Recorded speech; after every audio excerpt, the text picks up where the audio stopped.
Hi, I'm Eric at Frog Valley Tropical Fruit Farm, and this is Florida Natural Farming. Today I'm going to talk about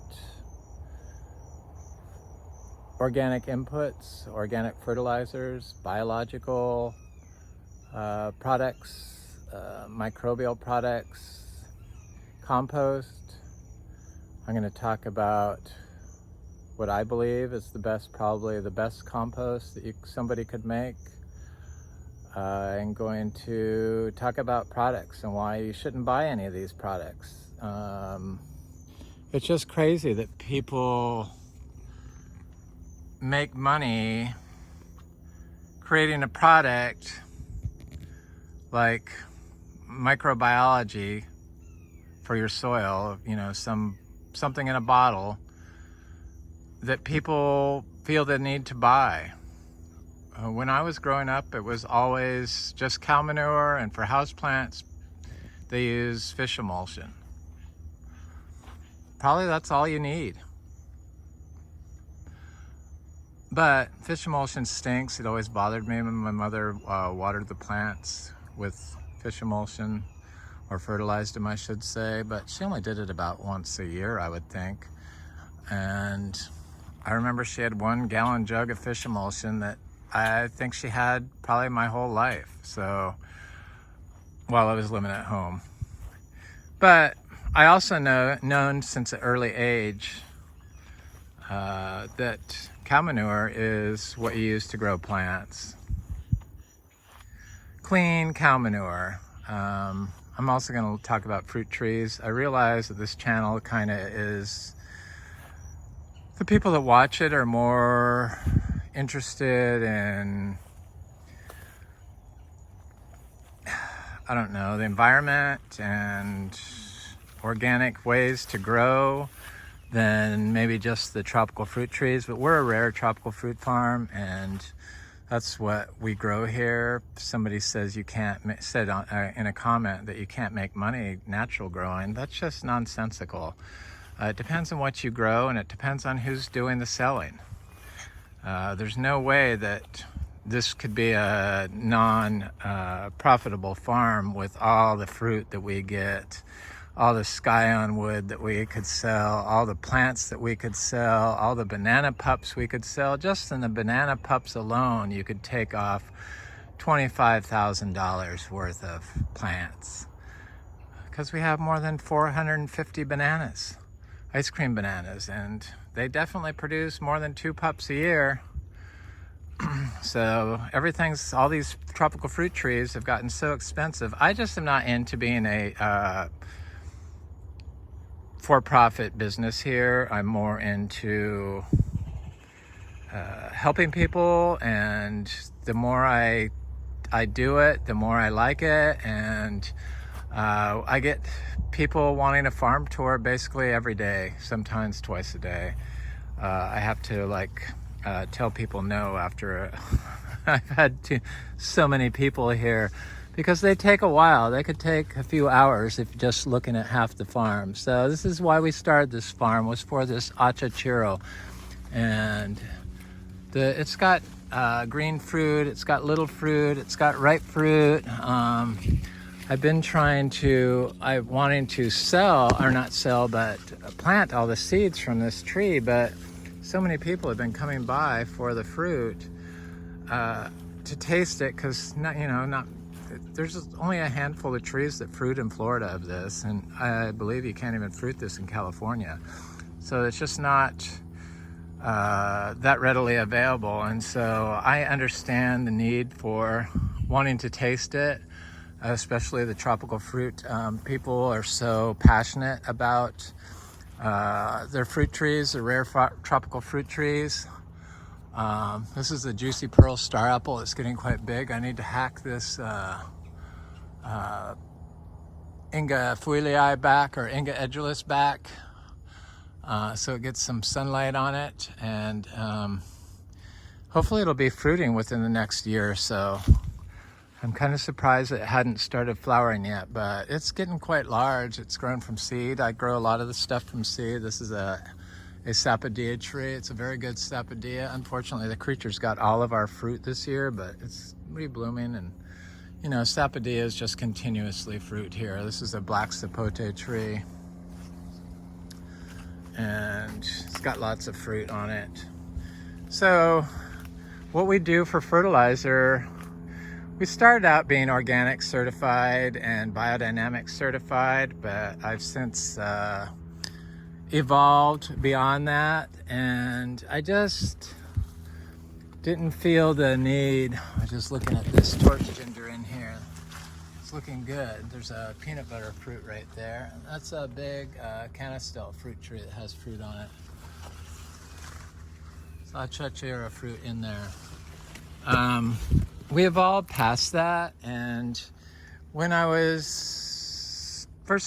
first started out, and we weren't producing a lot of fruit, and I just didn't know how to fertilize organically. I knew, but there was so many rules against applying raw manure that it scared me away from using raw manure input on our farm.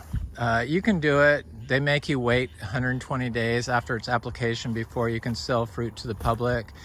Even though on perennial tree crops, the E. coli, which is what they're afraid of, doesn't go into the tissue of the fruit. So it can't be uptaken by the tree and delivered inside the fruit. So it doesn't make any sense, but people manage differently.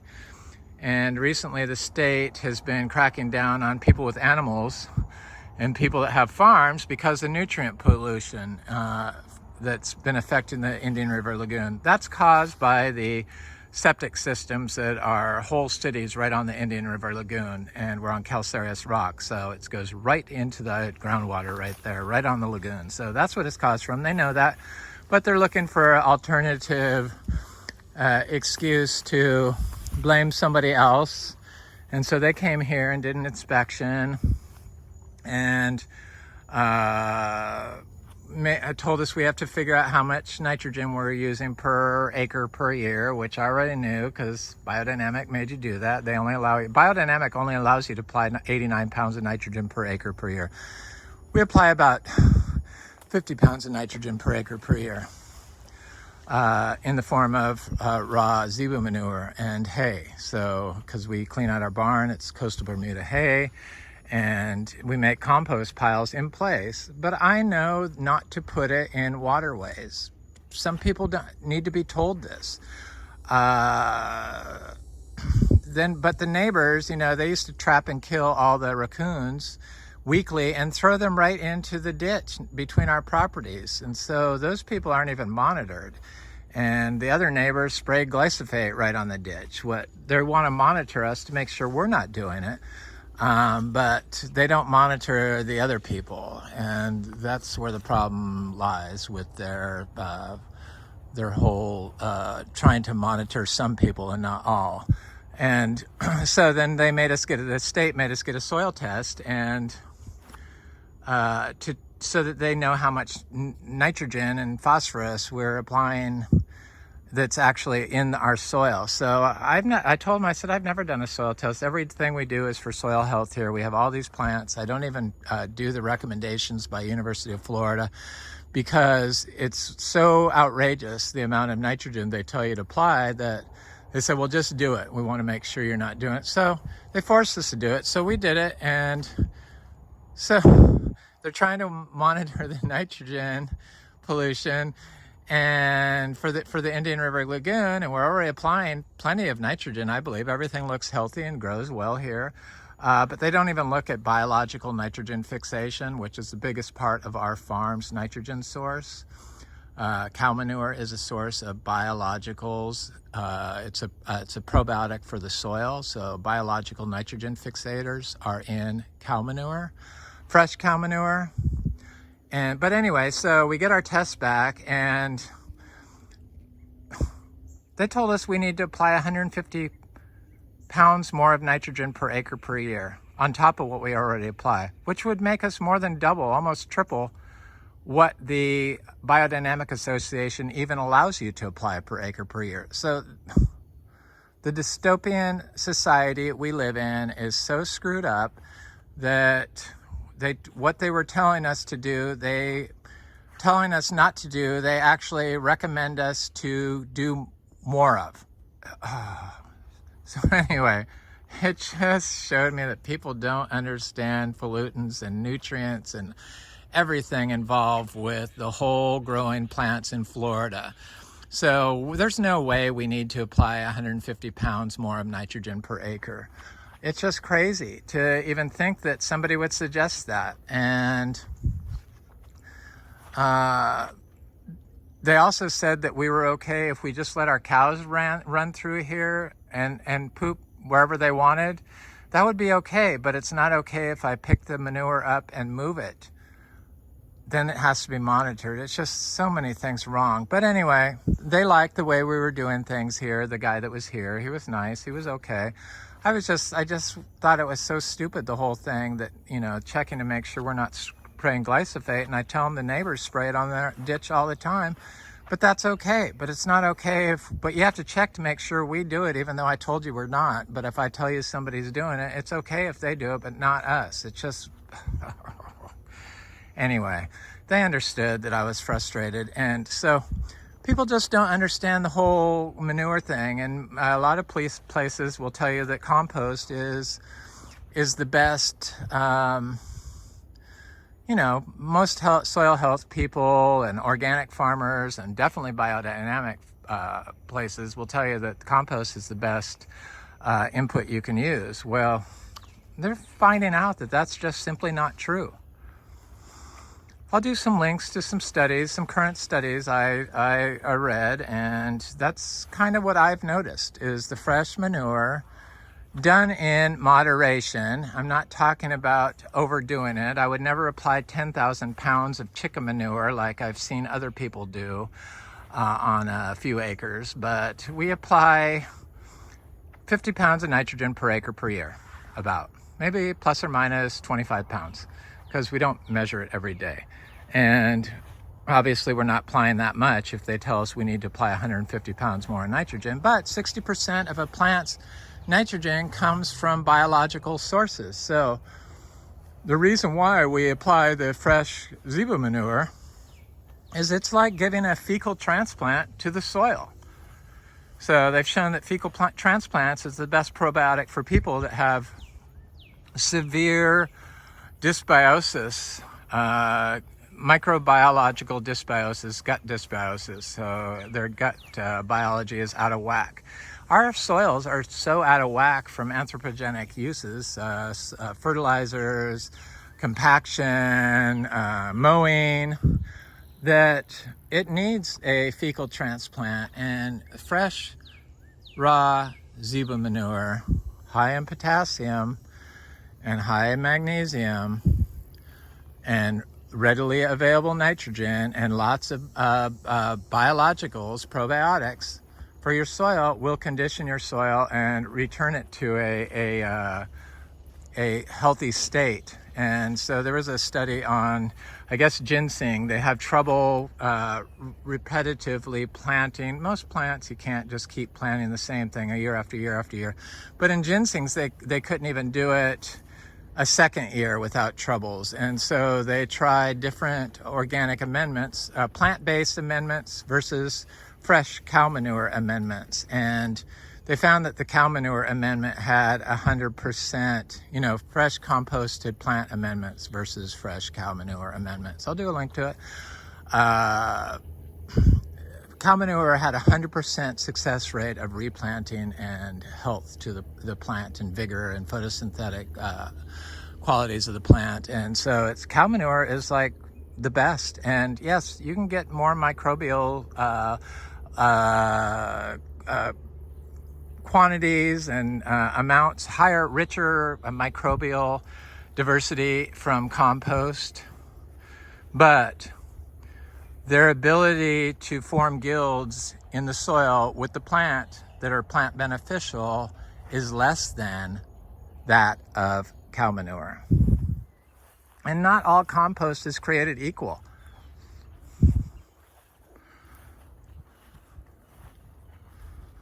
I see I have an random MB fruit on this tree. I wonder if it's sweet.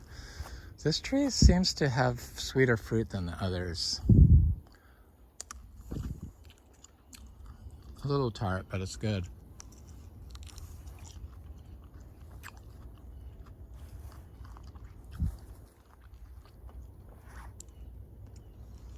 This tree produces 2 crops a year, big crops. I see there's some little fruit, but these will always ripen prematurely during heat. I'm surprised that this one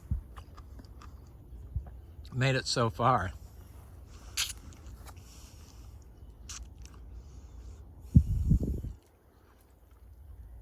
So the biodynamic, people think just because you're biodynamic that they teach you how to make compost. No, they don't. They give you a certain set of criteria. You have to make compost, and you have to use their compost inputs. So BD, I forget the numbers. Anyway, like I think 5 BD numbers, 508, 50, I forget, 507, 506, 505, 502 through 507. That's what it is. BD 502 through 507, I believe. Hopefully I'm right. It's just been so long since I've applied it to our compost because we're not biodynamic certified anymore, and I didn't ever notice a change in our compost. And I found that applying fresh zebra manure in the form of a compost pile, so you want some carbon and some biological, so some probiotic with the prebiotic, so it's the hay, mostly hay, like 70% carbon, and probably 20% of zebra manure, and a little donkey manure. And I found that the little tiny compost piles work without adding any other BD 502 through 507 or whatever it is. You know, you can go to Josephine Porter Institute and buy them if you want to do them. I think everyone should start out with their biodynamic farm plan as a basis for inspiring you to become aware of biologicals in the soil and their benefits. But I found that biodynamics gets a little bit too out there for me. A lot of their stuff is like, whoa. And a lot of the stuff can now be explained through molecular biology. So I'm more of a molecular biology. I look more through the lens of molecular biology than I would through theories by Rudolf Steiner. Nothing against Rudolf Steiner. He inspired a lot of people. He inspired me, but he gets a little out there, and a lot of this stuff can now be explained through molecular biology, advances in molecular biology. So, but they don't teach you how to make compost. And so it seems like they get on board with one type of compost. It used to be thermophilic, so aerobic thermophilic compost. So they want you to, I used to do it this way, turn the compost pile to get it to a certain temperature to kill off all the bad bacteria. Well, it kills off all the good bacteria too.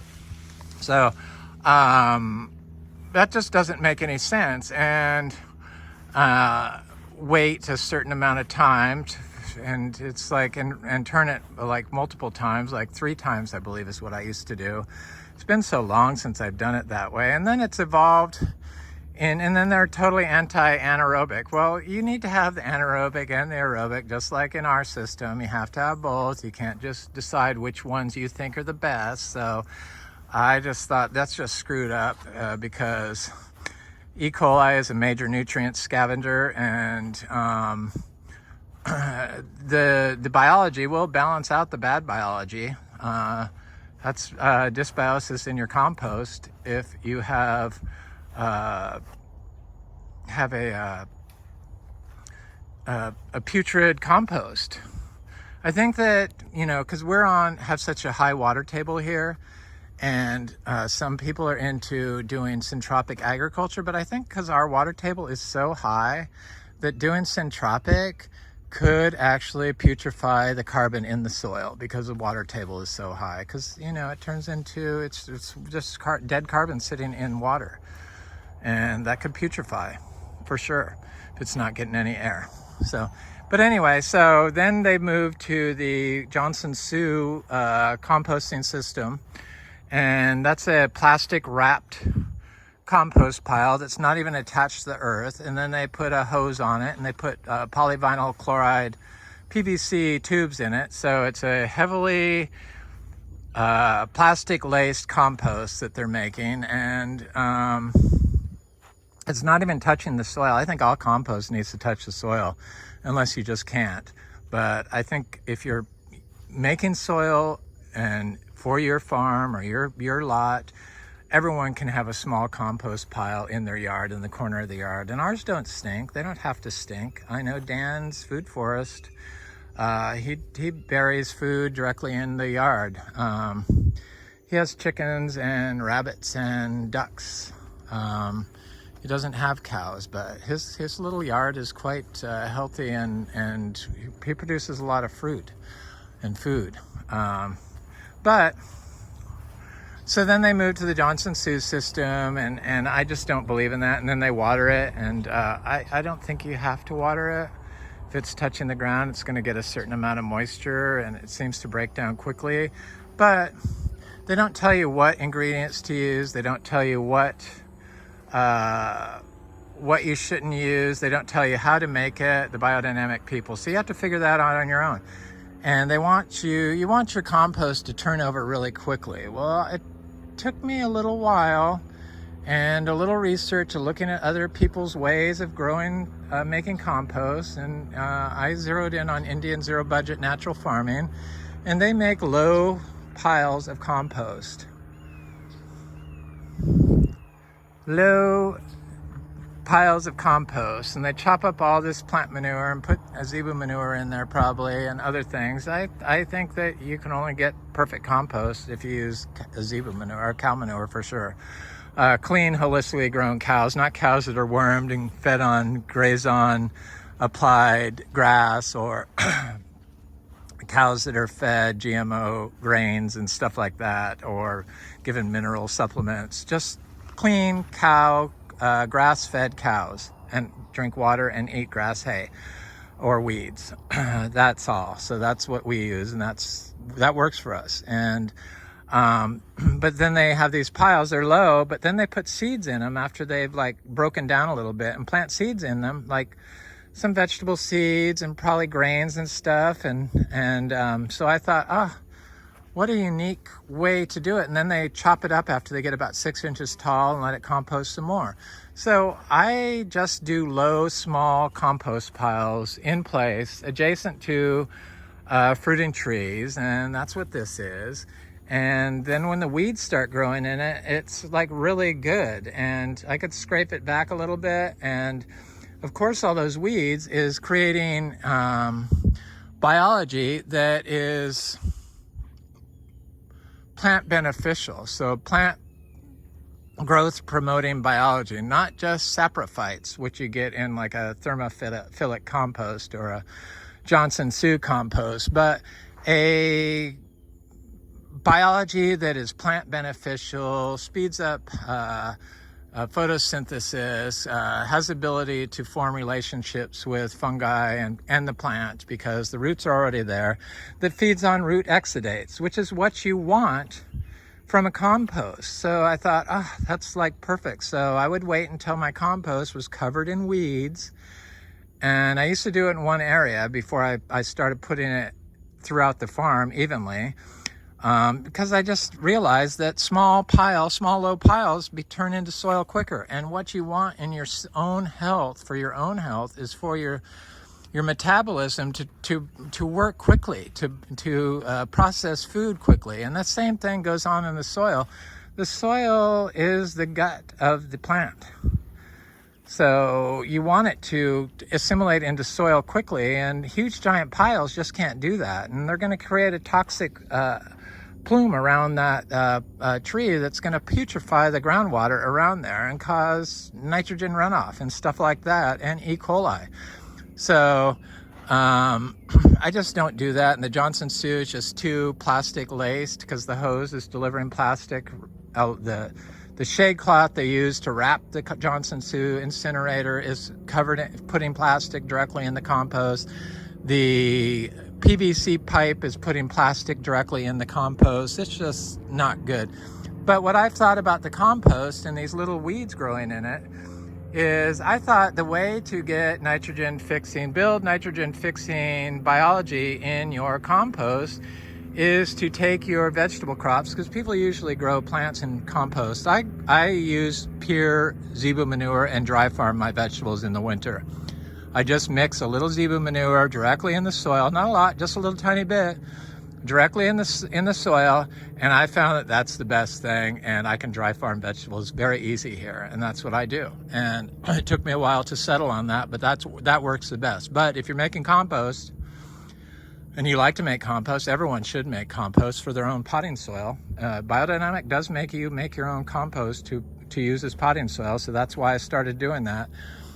Is to take some of your seeds, your weed seeds, or not your weed seeds, but your vegetable crops you plan on growing, not a lot, just a little bit, and before your compost is totally finished, or if it's totally finished and ready to go, take your seeds and sprinkle in there on the top of it, and put some known nitrogen fixing plants in their seeds, so some legumes or some anything that could be a known nitrogen fixing annual crop, vetch or clover or something like that, and sprinkle those seeds in there and let them grow about 6 inches tall, and then turn it and then use the compost, and that should build up the microbial amounts in your compost that is full of nitrogen fixing biology that is severely lacking in a lot of people's systems. And I feel that is like the ultimate compost, would be the ultimate compost for anybody to use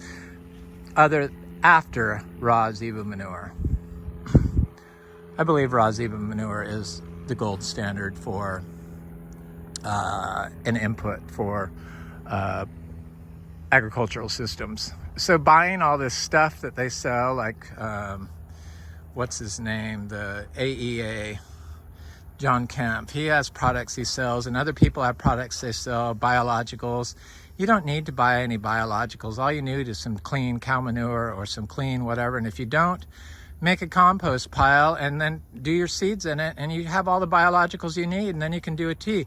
Somebody pointed out that they have been dry farming like this for more than 10 years. I've been doing it for more than 10 years too, because I only connected some of our plants to water for 9 months just to humor my partner, and we quickly found out it wasn't. But I'd been doing the dry farming at another spot in Florida for 13 years continuously. So I do know that it works. Tropical fruit trees works exceptionally well. But I would take and find like this big giant guanacaste tree, and so I'd grab a pinch of soil from around that tree. I would find humus, and I would get a mesh bag. Now I realize it was a plastic mesh bag, but you can get a cheesecloth mesh bag and put that stuff in that, and put that in your tea. So when you make a compost tea, you don't need to bubble it. Just put it in a bucket, a metal bucket preferably. I know it's hard to get away from plastics. Look at all the plastics I have here. People have been bringing me so many plants since that last video. Thank you guys, I love it. I trade stuff for plants. I give tours and give people fruit for it. They bring me plants. That's what I like. That's my money here. I feel like they have a vested interest in what we're growing here. So in the future, when they come back and get fruit, it could be something they gave to me 5 years earlier. So it's just a really fantastic way to have a farm. So anyway, so you make your compost, and then you get put your compost, some of your compost in there, and after you've grown the seeds in it, and get a little, like a quarter cup of milk, and put that in there. Get a little package organic yeast and put in there. Get a little handful of humus from an area of your yard that you have good finished humus at. Everyone can find some somewhere in their yard. A little tiny bit. You only need like a small dot of it.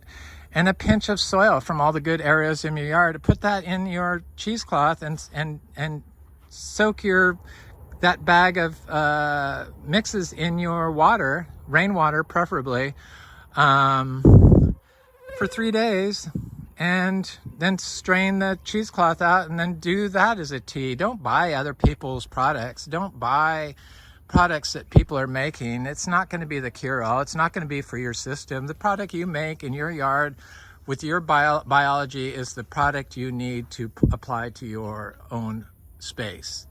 Everyone's biology is going to be different.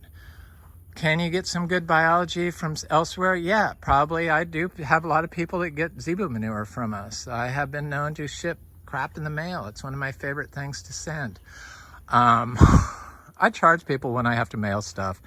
I have to charge something. I have to show some profit, and unfortunately it falls on the people that are not able to make a pilgrimage here. And but people come from all over, and they gave me some really nice plants. So thank you, Al and Chris. They gave me this pomegranate tree.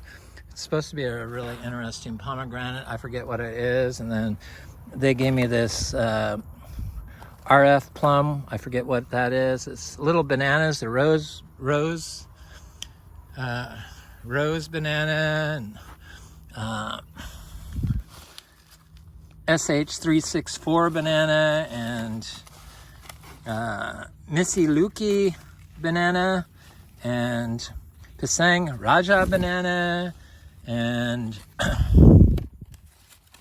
forget what this is. This is a ginberry, and they gave me a wax jambu, and then they gave me all these different dragon fruits, 15 different dragon fruit cuttings. And I have like at least 15 palm trees there, and I always wanted to put dragon fruit on them, and now I can do that. Different types. I think I only have like 5 different types of or 3 different types. I only kept the ones I like, but I'm open to trying new flavors, and I thank you guys. I couldn't believe it. But I also bought some new plants from Bellamy Trees. They had never heard of Bellamy Trees, and I like their little trees, and so their trees have done good for me, but I take their soil and I throw it away. I don't like conventionally grown soil. So I got a Poiuteria gallifructa, torta CF gallifructa. That's the little Poiuteria that has the yellow rambutan, so the hairy little fruit. It looks really good. It sounds very interesting. That is what this is. And this is Baccaria species Louis. And this is a Garcinia species Una Semente Pequena. So I got those from Bellamy. They're very nice. I like their little trees. They've done well for me growing outside here. But I also have some star apple seedlings that Joe brought me. Okeechobee Joe on YouTube brought me a couple of Kamito seedlings. I forget if they're green or purple, but I'm going to plant them in here because I planted my some of my alvas in here, my star apple alva seedlings in here, and they seem to be doing well. I plant them. I even plant my own bare root, so I remove our soil. I don't throw our soil away, our compost, because I start everything in our compost. I just scrape it up and put it in a pot, and I start my seeds. But I got a lot of other people's little seedlings. They brought me, my friend Frank and his wife Annette brought me this whole group of tangerine seedlings, and then Tim gave me all these black sapotes, which I need to plant. All the plastic makes me a little nervous. Yeah, I can't get away from it either, but I told myself I would start removing the plastic before I bring the plants into the system, but I made an exception because I was tired last night after I had given a tour, and it was hot, and there was a lot of plants here, and so I couldn't leave them by the house because the raccoons will pull them all out of the pots. So I have this Garcinia latissima, and it's getting big. It still hasn't put out leaves. I think I need to put it in the ground. These are all Ingafuilii from my friend Frank and his wife Annette, and I need to transplant that into the soil. I got 2 of them coming up. So my friend Ashley showed me hers were growing in a pot, but I have some others here. I do not see our my salzmanii, my Anonis salzmanii is coming up, and I do not see my seashore mangosteen coming up. So We have had some good seashore mangosteen fruit finally. It's turned red. I was going to look at that little seedling of the Alba star apple. It looks great right there.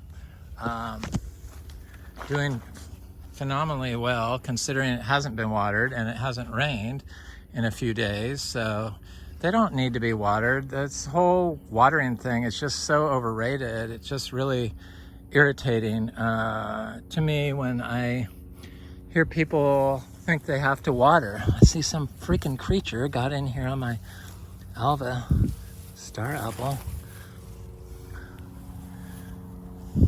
seedling. Yeah, you don't have to water. I was surprised at the results of that video on an argument for dry farming. It was, people seem to really respond to it. I feel like there's a tide of change in the air for Florida. People are just sick of all the pollutants. It's just amazing, all the horrible stuff that comes out day after day after day in the news, probably because I do research on it. That's what is fed to me. Just all the microplastics and the nanoparticles and the plastic in the water, and the plastic covering the water, and like Frenchman Bay up north, and the plastic in people's arteries, and the plastic in people's liver, and the plastic that's in 90% of us, and that are all forever chemicals and stuff like that. And it's just like really sad. Just can't get away from it, but we can all make minor adjustments and try to remove plastics from our system. I think for us growers, the first step is to remove all plastic pots. We just are too used to using black plastic pots, when in the 70s they all used terracotta, and before that they would just dig the plant up when you said you wanted to plant and sell it bare root. So these are Inga intermedia fruit.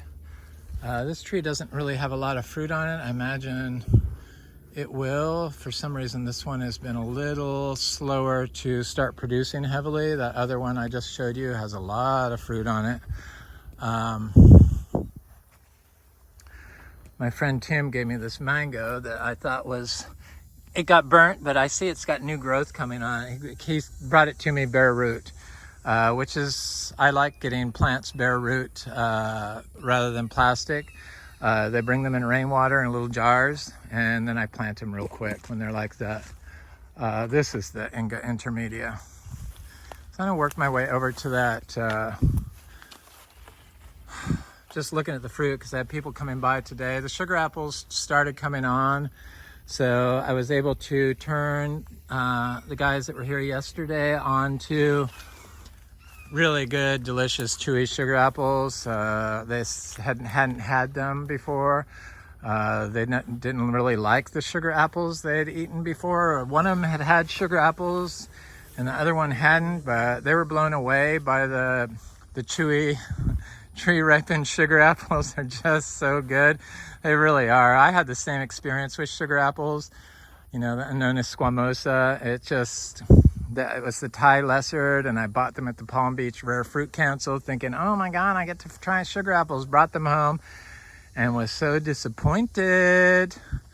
I thought, I'm going to rip out these sugar apples, but then our sugar apples, our Thai lizards, ripened at our old place, and I realized that the fruit they sell wasn't really indicative of a good quality sugar apple. It was more likely to turn somebody off from growing them than it would be than somebody that tried a good one like our chewy sugar apples. And then I discovered the Nadai chewy sugar apples, and I hadn't always thought they were perfect, but they've really come a long way, and I really love the chewy sugar apples. I could see a mush sugar apple and just instantly get turned off. I think it was probably from my first experience having a mush sugar apple full of seeds. You could just see them. They're just sad looking. I could see the seeds in there, hardly any flesh. But the easy peel, chewy sugar apples and Nadai is like, oh my God, so freaking good.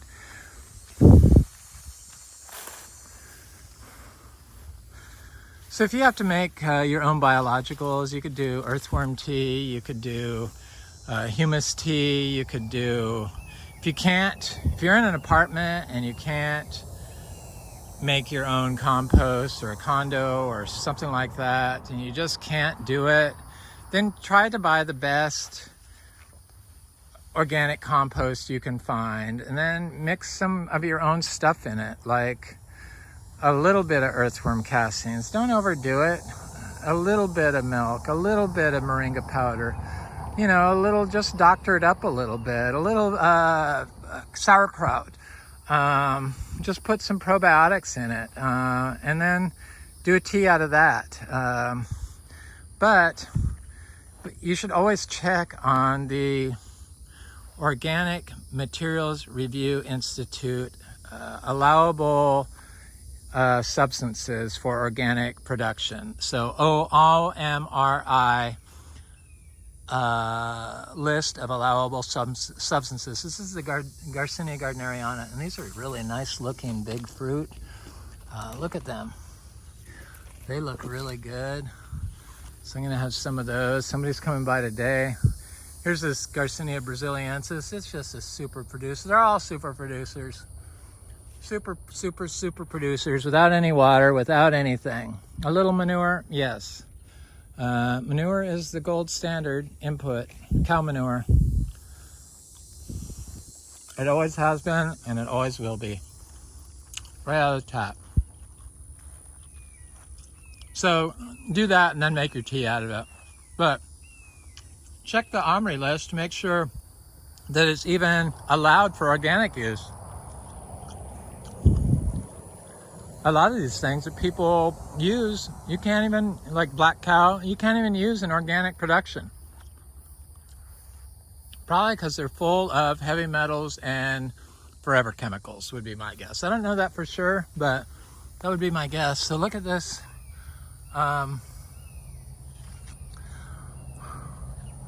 Look at this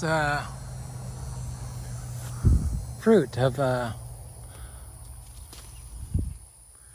seashore mangosteen. It's pretty big too. I got that achacha in my pocket. Wow.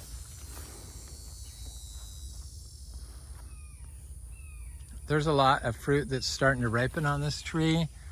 There's one there. There's some here.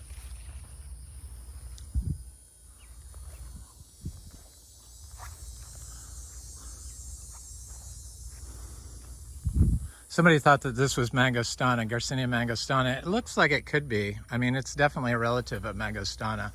It's from Asia, the seashore mangosteen. Then somebody on my last video did a link to a huge, giant seashore mangosteen that was gigantic. I think it was in Bangkok, but I'm not sure. I'm pretty sure, or no, in Thailand, somewhere. But I'm not for sure. But it was just, I couldn't understand the language, but I could certainly see what it was about, and it was about the seashore mangosteen and some huge giant tree that was like as big as our guanacaste tree over there. So it was just incredible. I could not freaking believe it. It just got that big. So I guess these trees can get huge. I guess that's probably in their native range, but I imagine they get pretty big here. So how many Garcinias? We have 5 different Garcinias fruiting. 6, including the MB, because I had an MB fruit today. 6 different Garcinias. Seashore mangosteen, achachiro, gardneriana, brasiliensis, intermedia.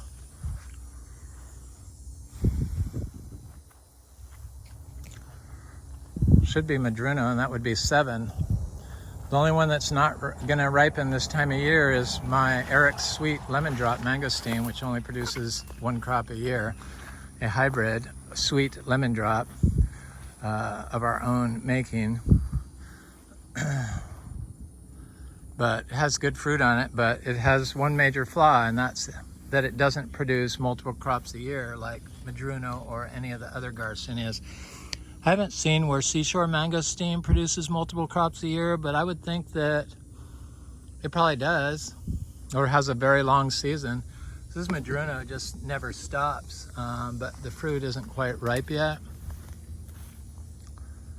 It's amazing fruit. Tree. There's an achachiro. We started this farm to be an achachiro farm. We're well on our way to becoming an achachiro farm. Somebody wanted to know if I sell achachiro fruit. I'm a reluctant fruit buyer. I would sell Braziliensis and Gardneriana. They're $4 each. And intermedia, $4 each for all those. I have just such a limited supply of achachiro, and I'm trying to restock our farm, and it seems like every day somebody comes over here and wants to taste the achachiro fruit, which I don't mind. I was the same way. I wanted to taste it, and I could never get any way to taste it. And a lot of these people will drive 3 hours just to get here, or come from Texas or North Carolina just to taste it. So I understand that. So I let people taste it, and I always let them keep the seeds. So I'm trying to keep the seeds to grow here, but it's not all about me. I do like to share with other people, and our seeds grow very fast. Our Garcinia seeds, our naturally farmed Garcinia seeds. Garcinia humilis is the achachiro, or the Bolivian mangosteen, and that's what this is. And this is a small fruit. It's usually a little bigger than that. In Bolivia, they've only been grown naturally. That's how they grow them commercially, naturally. So that's where we took our cue, was from Bolivia and other sources of natural growers like India, which is where the mango came from. Yes, the Zills mangoes were developed in the US, but the mango originally came from India. And so I looked to India for inspiration, which is why I got the miniature zebus. And I had always known that cow manure was the ideal input for growing food and plants. Ever since I was a small child of 5, I've known this. I've been growing plants for a long, long time.